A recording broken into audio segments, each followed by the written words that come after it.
Today the Senate came to hold its meeting in Isiolo.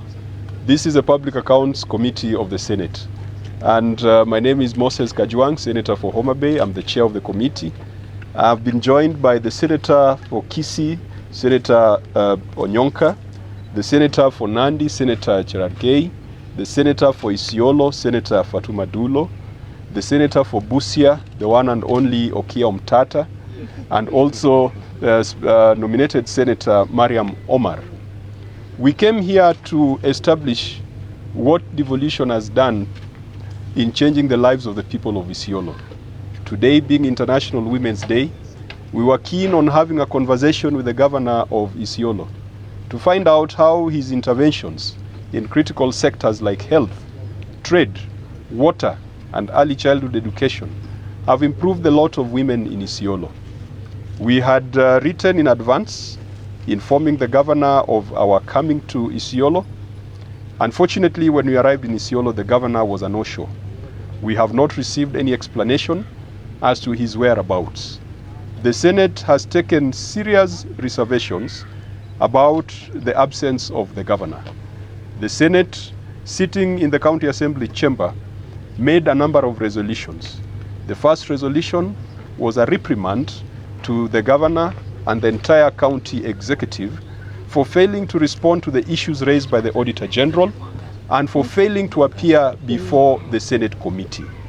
Number two, the Senate, invoking its powers drawn from Article 125 of the Constitution and the Parliamentary Powers and Privileges Act, has imposed a fine of 500,000 shillings on the governor for Isiolo for failing to appear before the Senate, having been invited as a witness. Money to be paid from and that money must be paid from his personal account and not from the revenue fund of Isiolo County.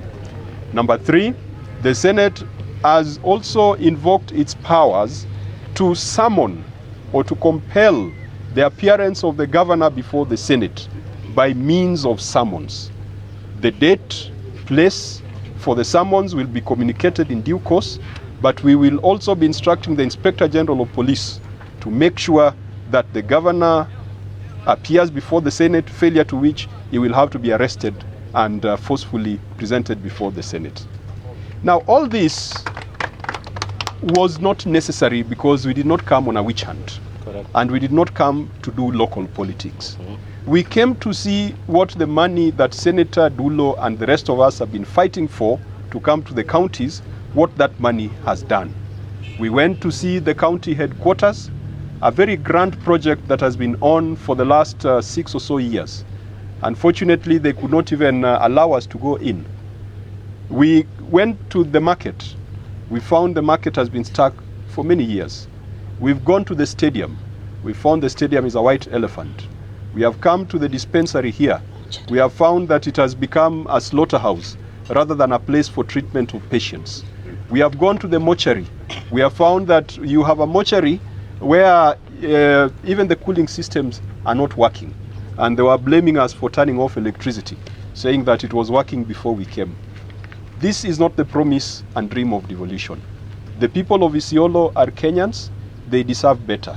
They deserve quality health care at the same level as the people of Kisii and the people of Nandi.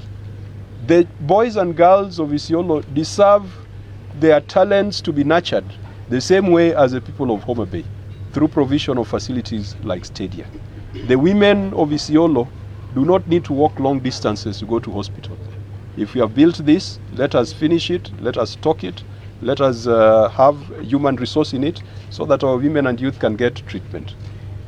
Senator Cherargei will say it, but he said something that I found very interesting, that in Isiolo, maisha ni ngumu kama uko hai, na hata kama umekufa unapelekwa kwa ile mochari, maisha bado ni ngumu.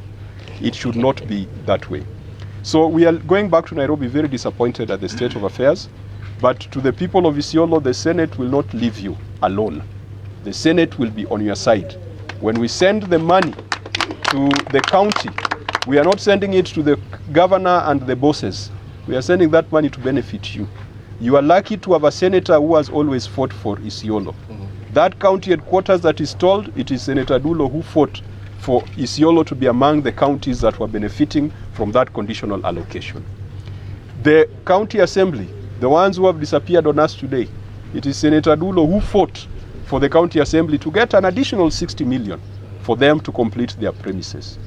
When the politics of one man, 1 shilling, 1 vote was there in the last parliament, it is Senator Dulo, alongside other gallant senators, who stood firm to ensure that Isiolo was not losing out on revenue.